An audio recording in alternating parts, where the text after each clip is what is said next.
When we die, our soul departs from our body. And the soul goes on a journey. And that is when the soul descends into the grave to be reunited with our bodies. And when the soul is coming down, it witnesses the janazah, the funeral. And your body is laying there on the ground, wrapped up, getting ready to be buried.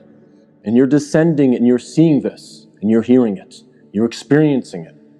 And when the people then take your body and place it in the grave, your soul descends in there, into the grave, to be reunited with your body. And then your loved ones, your friends who were there at your janazah, they will start shoveling dirt, start picking up dirt with their hands and placing it in the grave, throwing it on top of you, and you will feel it fall on top of you. And they will do this until you are completely covered up.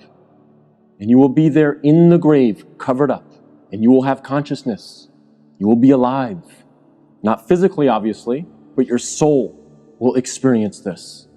They'll walk away, they'll leave. And you will hear their footsteps, as the Prophet, peace and blessings be upon him, said, that you will hear their footsteps as they walk away. And you will be there alone, in the grave, by yourself. Darkness, silence.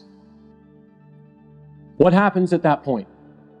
Two angels come to you, Munkar and Nakeer, and they ask you three questions. Perhaps the most important questions you will ever be asked, and the three most important questions you will ever answer. And those questions are, what is your deen? Who is your prophet? And who is your Lord? And if you answer these questions correctly, all three of them, your stay in the grave will be one of peace. You'll have peace. You'll have pleasure. Until the day of judgment, when the horn is sounded and you are raised up out of your grave. But if you don't answer these questions correctly, all three of them, your stay in the grave will be full of pain. So we must answer these questions correctly. But here's the problem. A lot of us say to ourselves at this point, I'm good because I'm a Muslim and I know the answers to these questions and I'll answer them correctly. This is a problem because the answers are not given, as many of the scholars say. The answer is not given with your tongue. The answer is not given with your brain. The answer is given with your heart.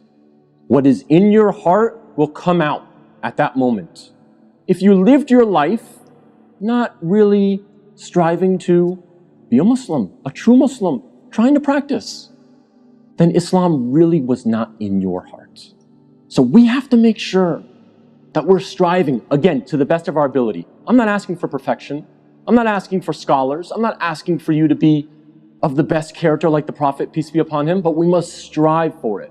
So that on that day, when these angels come to us and they ask us these questions, what is in our heart will naturally come forward. The answers, the correct answers will come forth.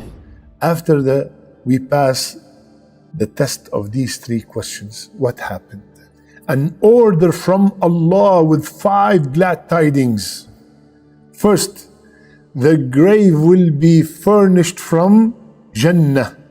The second thing will happen, the person will be clothed from the cloth of Jannah. All these are told to us by Rasulullah sallallahu alaihi wasallam, and they have authentic hadith to support them. And then the person in the grave, a gate of Jannah will be opened for him or her, and its breeze will come to him or her, and he smells its fragrance and he feels the delight. A fourth, the grave will be made spacious as far as the eye can see. The life of the barzakh, the life of the grave is completely different than this life.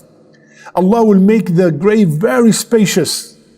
And fifth, he will be given the glad tidings of Allah's pleasure and Jannah. Allahu Akbar.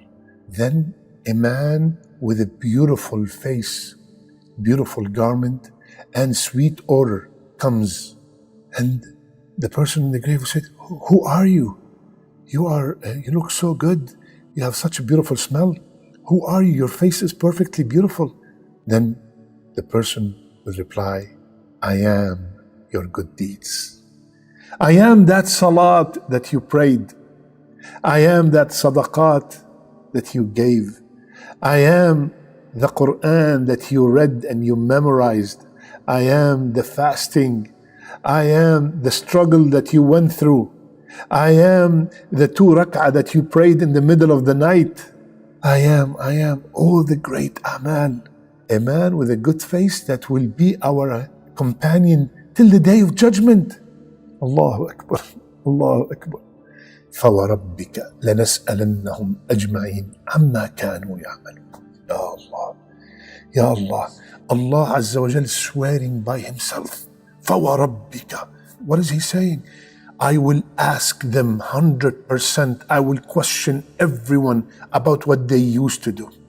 We will be questioned about everything. Everything.